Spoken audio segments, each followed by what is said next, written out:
Eo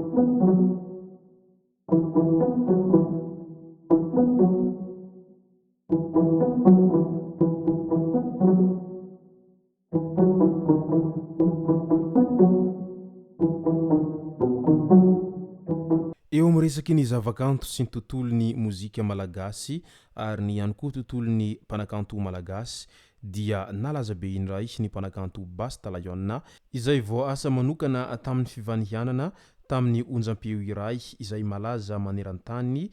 tany France tany tamin'iny herinandro iny ka marobe ny resaka mandeha ety sy roy ka ny pitsopitsona zay nifakafakaina amintsika atao anatin'ity video ity ka manasa antsika rehetra anaraka an'ity video ity hatramin'ny farany azadino ny milaiky ny video antsika ary tsara voatrany miabone amin'ny chaîne antsika mba ahafahanareo manaraka tsy tapaka ny video zay lefa nahito isan'andro tsy ampendrela mo isika fa avy hatrany tonga de vavany ndao ary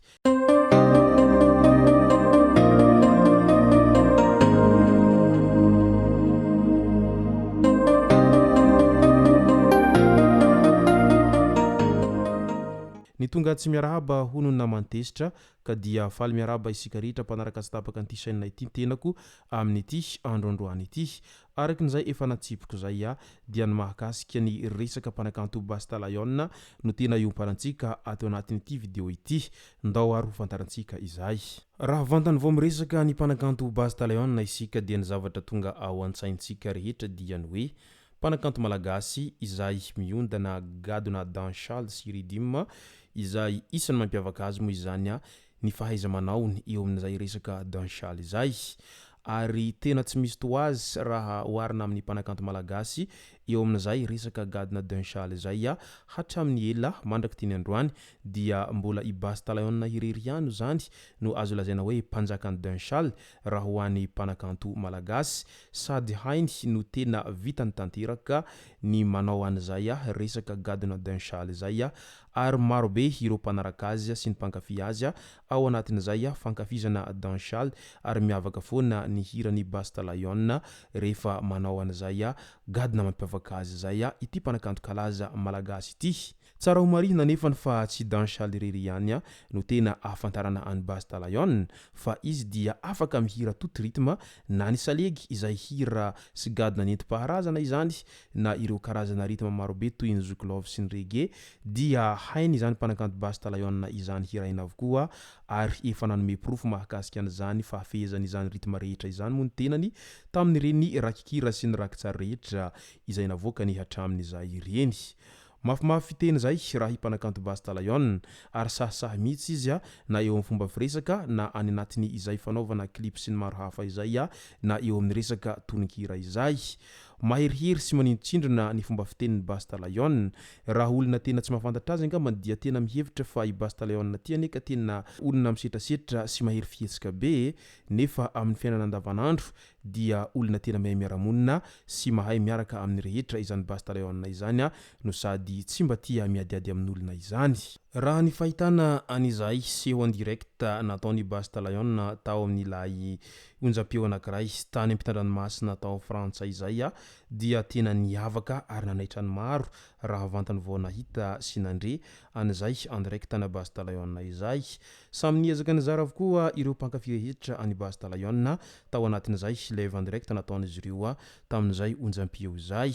maro ireo nankafy tena maro ihany koa ireo nizara an'izany rehetra izany hita fa tena miavaka ny mpanakanto Basta Lion raha oharina amin'ny mpanakanto rehetra izay mitovitovy fomba fijery sy mitovitovy gadona aminy tena izany ka ny lehilahy tena mpanakanto amin'ny mahizy azy izany mpanakanto Basta Lion izany no safidiny izy ireo tamin'izany moa ilay hira mitondra ny lohateny hoe Colombiana iny Basta Lion iny izay hira tena ankafiziny be sy ny maro na any Madagasikara izany na ampitan-dranomasina indrindra fa maneran-tany dia tena mankafy an'izay hirany Basta Lion Colombiana izay tena ao anaty fony tanora tanteraka izany rehetra izany amin'izao ankehitriny izao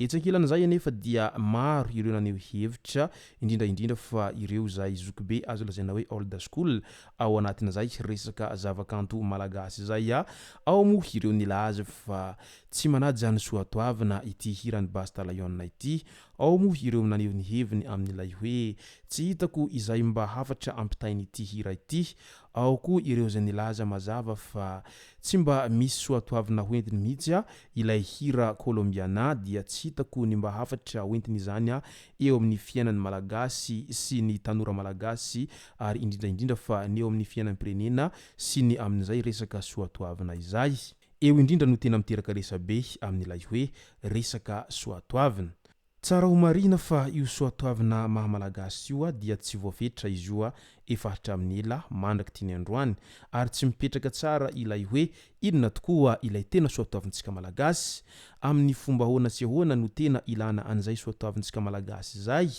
Hatraizany fetran'izay soatoavintsika malagasy zay moa ve efa tafiditra ao anatin'ny sehatra international na hoe sehatra iraisam-pirenena izany soatoavina amin'ny mahamalagasy zay indrindraindrindra fa ny eo amin'ny lafin'ny mozika malagasy izay mitondra soatoavina izay ve dia tena efa voarakitra ao anatin'ny mozika maneran-tany ary ny ekeny izay lafiny rehetra amin'ny fanekena ny gadona maneran-tany eo amin'ny lafin'ny soatoavina izay. Matetika mantsisika indraindraina foana ilay hoe soatoavina etsiroa ary izay foana ny hirahirain'ireo zokobe taloha nefa tsy dia hita loatra ny ezaka nataon'izy ireo mba ampahafantatra an'izay soatoavina mahamalagasy sy nentim-paharazana izay mba ho hitam-poko hitam-pirenena ary mba ho hitany izao tontolo izao ary mba hirakitra an'izay resaka soatoavintsika malagasy zay ary hiaro fatratra an'izay maneran-tany amin'izay mantsy voatahiry tsara ilay soatoavina tena mahamalagasy ary mba fantatry ny taloha sy mba ho fantatra an'ireo zay zandry avy any orina izany hoe tena soatoavina amin'ny mahamalagasy izany. Amin'izao mantsy noho ny fanatotoloana sy an'izay heverintsika ho fivoarana izay dia efa tsy vitsy amintsika no tsy manaraka na ny fomban-drazana azy amin'izao dia efa maro no tsy manaja an'izany resaka fomban-drazana izany. Ny fadin'ny tany etsiroa dia maro amintsika ihany koa no tsy manaja an'izany intsony ny fadin'ny razana moa dia efa tsy tenenina intsony satria efa nitotodoha amin'Andriamanitra hono isika ka efa tsy izy tsony ilay ireny fomba nataon'ny razantsika tany am-piantohana ireny nefa tadio fa tafiditra ao anatin'ny soatoavintsika avokoa izany rehetra izany koa maninona no ambanina ilay tena fomban-drazantsika fa isika amin'izao dia lasa mitododoha any amin'ny fomban-drazan'ireo vahiny ka nahoana amin'izay ary isika raha vantany vao mahita an'ireo tanora izay kalazantsika amin'izao fotoana izao ka manaraka an'izay kolotsaina vahiny izay ary hita fa izay no mampamiratra azy ireo dia iny ary isika mianakavy fa mandeha amin'izay nitsikera etsiroa amin'izay resaka soatoavina hindrahindraina etsiroa izay nefa na isika manindrahindra sy miresaka an'izay soatoavina izay ane ka tsy mahafantatra akory ny atao hoe inona tokoa ny tena soatoavintsika malagasy hatraizany tena fetrany izany soatoavina izany fa faly fotsiny isika rehefa hitsikera amin'ilay hoe soatoavina iny tsy manajana zany iny de tsy ankilan'izay ihany koa ny mitsikera amin'ilay hoe resaka artista clé USB sy ny maro hafa ka DJ ihany no mba tena hoentina etsiroa fa tsy mitondra mpitendry efa manomboka ny laozan'ny toetrandro izany resaka grand complet izany amin'izao fotoana izao noho ny fahaizan'ireo tanora amin'izao ankehitriny izao mikirakira lafiny informatika sy ny maro hafa dia efa manomboka verivery izany resaka fanaovana grand complet izany ka tsy tokony hataon'ireo izay mpitendry hahatezitra izany rehetra izany fa efa nivoatra ny teknôlôjia amin'izao ankehitriny izao. Izay moa no masaka azonareo sy tao anatin'ity video ity tomboklasy tomboko vavy misaotratsika rehetra nanaraka an'ity video ity hatramin'ny farany azadino ny milaiky ny video antsika ary tsara voatrany ny miabone amin'ny chaîne antsika mba ahafahanareo manaraka tsy tapaka ny video zay lefa neto isan'andro tomboklasy tomboko vavy mankasitraka dia mirary soa.